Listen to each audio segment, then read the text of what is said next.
Alright, everybody, this is our good old Sailing 2 guide on specifically maneuvering with our square sails and our mast and our braces.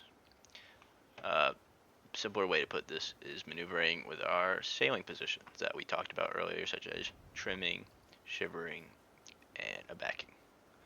So, the first thing that is important to note is the two masts and sails that will turn us. So the foremast will turn us, and so will the mizzenmast. Specifically, our foremast will turn us down the wind. Downwind is the direction the wind is going, or in windward terms, the way the arrow is pointing, in this case towards the southwest. And our mizzen will push us towards the upwind, which is where the arrow is coming from. So when we're thinking about sailing, we're thinking not left, right, we're thinking upwind, downwind. Because upwind and downwind change from your left to the right depending where you are and where the wind is going. So you have to know that. Your forward is always going to turn you downwind, and your mizzen's always going to be used to turn you upwind, okay? As an example, right now we have all of our square sails set and all of them trimmed. If I go ahead and take pressure off our, let's do 4, you'll see that since we have more pressure on our mizzen and no pressure on our forward that balance each other out typically, we're going to start turning up the wind. The opposite is also true. If I were to go shiver the mizzen, it would push us downwind. So, right now I'm going to real quick show you. So, when you're kind of in the middle between downwind and upwind, right? Kind of where I am right now. We can trim to go whichever way we want, pretty much is how it's going to work. Trimming our sails is how we're going to do it. But I'll go ahead and demonstrate you when you're starting to go towards upwind. So in this case, when I turn towards like in between northwest and north, you'll see that instead of having to trim my sails to push the way I want with them, I'm going to have to aback them because they're not going to be able to be trimmed very easily anymore.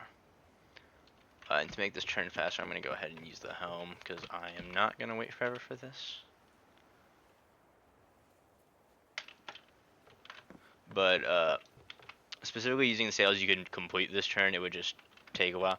So as you can see here, there's not quite as much pressure on our back sails anymore. So therefore, our turn is starting to slow down into a halt, going upwind. So to continue going upwind, we're gonna, instead of trimming them, we're gonna do the opposite and aback them. And this is true for the forward too. In this case, if I want to go back downwind, I'd have to aback my forward instead of trimming, or instead of shivering it or trimming it. A simple way you can think of this as wind pressure. Which way is the wind going to press my ship? If the wind is pressing right now, say, if you can look at the bottom right, you can see the wind would be pushing the back of our ship left. That means the front of our ship is going to go the opposite way, so we're going to be turning right, as long as I shiver my forward properly, as you can see I will do. And let's see, to end this, I'm going to go ahead and complete the tack and show you that we will actually continue turning through the tack because the wind will instead, after we tack, be pushing on our forward, so it will start pushing us down the wind. So real quick, let's just let this go through. And then that's pretty much all you need to know for your basics of, well, sailing 2.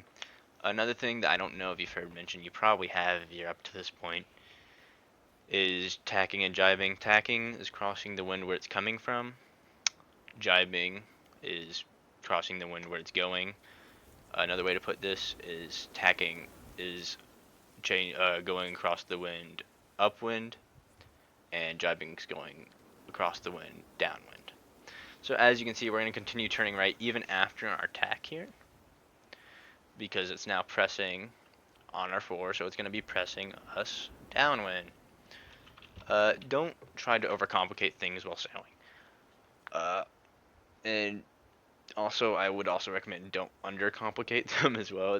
It sounds contradictory, uh, but don't just say, "Oh, I'm at this point. I've seen that picture that tells me to aback my main and or aback my fore and trim my mizzen to go this way." Because in reality, that's not always the case. A lot of the time, you're gonna be shivering instead of abacking, especially when you're going downwind. You're not gonna be trying to hard to port or hard to starboard your mizzen until you need to for it to be shivered. So don't oversimplify it or overcomplicate it. It's not terribly hard. But other than that, thank you for listening to me ramble for probably about 4 minutes.